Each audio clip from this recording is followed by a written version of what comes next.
د 11 د سټوډنټ نه دا تپوسو کی چې ته ارکان ایمان سے کیا مراد ہے یا ایمان باللہ سے کیا مراد ہے. شرک کسے کہتے ہیں اور شرک کی اقسام ہے.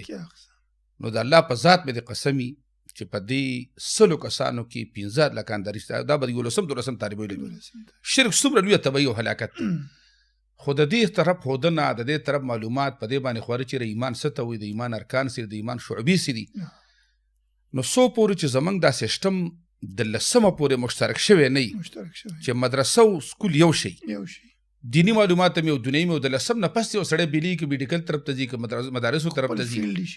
خو دا اوس چې کومه تفریقه جوړه ده نو ټول جنجال دې شي جوړ کړی دی.